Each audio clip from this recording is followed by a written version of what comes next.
Hello guys, আসসালামু আলাইকুম। কেমন আছেন সবাই? আশা করি প্রত্যেকেই ভালো আছেন এবং সুস্থ আছেন। তো গাইস, আজকে এই ভিডিও থেকে দেখাবো আমরা যারা মূলত রাউটার কনফিগার করতে পারি না। আমরা অনেকে কিন্তু আছি রাউটার কনফিগার করতে পারি না এবং দেখা যায় যে আমাদের যে রাউটারগুলো না আছে সেই রাউটারের যে আমরা অনেক কাজের কারণে কিন্তু আমরা রেস্টার্ট দিয়ে থাকি, বাট আমরা কনফিগার করতে পারি না। তো আপনি কিভাবে আপনার যে রাউটারটা আছে সেই রাউটারটা আপনি রেস্টার্ট দেওয়া বা নতুন রাউটার যেটাই না বলেন না কেন সেই রাউটারই আপনি নতুনভাবে কনফিগার করতে পারবেন। এবং আমরা অনেকে কিন্তু আছি যে দেখা যায় যে আমরা যখন ওয়াইফাইটা নেই তখন আমাদের যে ইন্টারনেটের প্রোভাইডার যারা আমাদেরকে ইন্টারনেট দিয়ে থাকে তারা কিন্তু আমাদের যে রাউটারটা আছে সেই রাউটারটা কনফিগার করে থাকে। তো আপনি চাইলে কিন্তু আপনার রাউটারটা আপনি নিজেই কিন্তু কনফিগার করতে পারবেন এবং বিভিন্ন কারণে কিন্তু আমাদের যে রাউটারটা আছে সেই রাউটারটা কিন্তু রেজিস্টার দেওয়া প্রয়োজন পড়ে। ওকে, তো গাইস, আপনি কিভাবে আপনার যে রাউটারটা আছে সেটা আপনি কনফিগার করবেন আমি আপনাদেরকে টেন্ডা রাউটার দিয়ে দেখাবো যে কিভাবে কনফিগার করতে হয়। ওকে, তো গাইস, আর অনেকে কিন্তু আছেন অনেক ধরনের রাউটার ব্যবহার করে থাকেন। তো আপনারা কমেন্ট বক্সে জানাবেন যে আপনারা কি ধরনের রাউটার ইউজ করেন। তো গাইস, চলেন আমরা দেখে আসি যে কিভাবে মূলত রাউটার কনফিগার করতে হয়। আর ভিডিওটি শুরু করার পূর্বে আপনি যদি আমার চ্যানেলে নতুন দর্শক হয়ে থাকেন তাহলে প্লিজ গাইস চ্যানেলটিকে সাবস্ক্রাইব করে পাশে থাকা যে বেল আইকন আছে মানে ক্লিক করতে একদম ভুল করবেন না এরকম ভিডিও সবার আগে পাওয়ার জন্য। তো গাইস, চলেন আমরা দেখে আসি কিভাবে রাউটার কনফিগার করতে হয়। Welcome back guys. তো গাইস, এখন আমরা দেখবো যে কিভাবে আপনার রাউটারটা কনফিগার করবেন বা টেন্ডার। আমি আপনাদেরকে টেন্ডারের রাউটারটা দেখাচ্ছি। তো টেন্ডার রাউটার আপনারা কিভাবে কনফিগার করবেন। তো গাইস, একটা করে হলেও লাইক করবেন। লাইক করলে কিন্তু আমাদের ভিডিও বানাতে উৎসাহ বাড়ে। অবশ্যই গাইস লাইক করতে একদমই ভুল করবেন না। তো গাইস, প্রথমে আপনাদেরকে যেটি করতে হবে সেটা হলো আপনাদের ফোনে কিন্তু সবার ফোনে কিন্তু ক্রোম ব্রাউজার আছে। তো ক্রোম ব্রাউজার আপনারা ইউজ করতে পারেন এবং আপনার যে নতুন যে রাউটারটা আছে বা যে রাউটারটা হোক না কেন সেই রাউটারটা প্রথমে রিসেট করে নেবেন। আর নতুন রাউটার হলে আপনাদের এরকম ইন্টারফেস আপনাদের শো করবে। আপনারা জাস্ট কি করবেন, কানেক্ট করে নেবেন। ওকে, তো আপনার রাউটারটা এখানে শো করবে। আপনার জাস্ট এখান থেকে আপনার যে রাউটারটা আপনি কনফিগার করতে যাচ্ছেন সেই রাউটারটা আপনারা এখানে কানেক্ট করে নেবেন এবং আপনার পুরনো রাউটার যদি আপনারা প্রথমে কনফিগার করতে চান এক্ষেত্রে রিস্টার্ট করে নেবেন। ওকে, তো রেজিস্টার্ট সবাই কিন্তু করতে পারেন।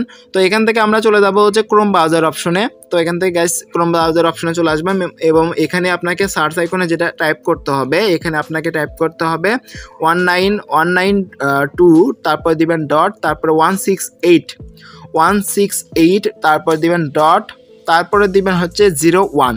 ওকে, তারপর দিবেন হলো 01। তো 01 দেওয়ার পর এন্টার করবেন এবং আপনার এই আইপি যদি না হয় এক্ষেত্রে আপনার রাউটারের পিছনে দেখতে পারবেন এই আইপি দেওয়া আছে। সবার রাউটারে কিন্তু পিছনে আইপি দেওয়া থাকে, আইপিটা আপনি এখানে ইউজ করতে পারেন। তো এখান থেকে আমি এন্টার করছি এবং এন্টার করার পর আপনার মাঝে এরকম ইন্টারফেস শো করবে। তো এখানে কিন্তু মোটামুটি বাংলাদেশের সব যারা ওয়াইফাই ইউজার আছেন তাদের কিন্তু পিপিএ কানেকশনটা ইউজ করেন। তো এখান থেকে আপনারা পিপিএতে অপশনে ক্লিক করবেন। ওকে, আর যাদের ডায়মন্ডিক যে আইপিটা আছে সেটা ইউজ করতে পারবেন এবং স্ট্যান্ডার্ড আইপি যেটা এলপি অ্যাড্রেস আছে সেটা আপনারা ইন্টারনেট প্রোভাইডার থেকে নেবেন। তো তারপরে এখান থেকে যে পিপিএ কানেকশন আছে পিপিএ কানেকশনে আপনারা এখানে টিক দিবেন। তারপরে এখানে আপনাকে মোটামুটি যে এখানে ইউজার নেম যেটা আছে ইউজার নেমটা দিতে হবে, মানে অর্থাৎ আপনার যে ইন্টারনেট প্রোভাইডার আছে প্রোভাইডার থেকে আপনারা ইউজার নেমটা অবশ্যই জেনে নেবেন। তাদের কাছ থেকে ফোন দিবেন, ফোন দিলে কিন্তু তারা আপনাকে ইউজার নেমটা দিবে এবং ইউজার নেমটা তাদের থেকে আপনারা জেনে নেবেন। তো এখান থেকে আমার যে ইউজার নেমটা আছে সেটা আমি এখানে দিয়ে দিচ্ছি গাইস। গাইস, এখানে দেখতে পাচ্ছেন আমার যে ইউজার নেমটা আছে ইউজার নেমটা কিন্তু আমি এখানে দিয়ে দিচ্ছি। তারপরে কি করব আমরা নিচে, তো নিচে আপনার ওয়াইফাই নেম মানে আপনার এসএসআইডির যে নামটা আছে সেটা আপনাকে এখানে দিতে হবে এবং আমি আমার যে নামটা আছে সেটা এখানে আমি দিয়ে দিচ্ছি গাইস।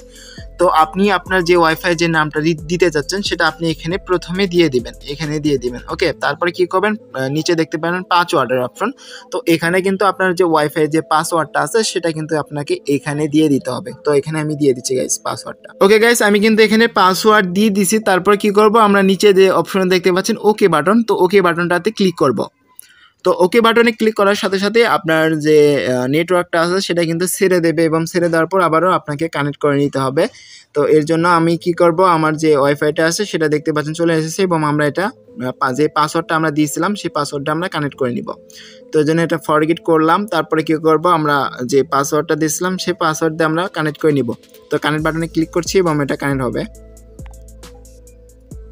ওকে গাইস, এখানে আপনি দেখতে পাচ্ছেন যে আমাদের যে রাউটারটা আমরা কনফিগার করলাম সেটা কিন্তু কানেক্টেড হয়ে গেছে এবং সেই ইন্টারনেট কিন্তু চলে এসেছে।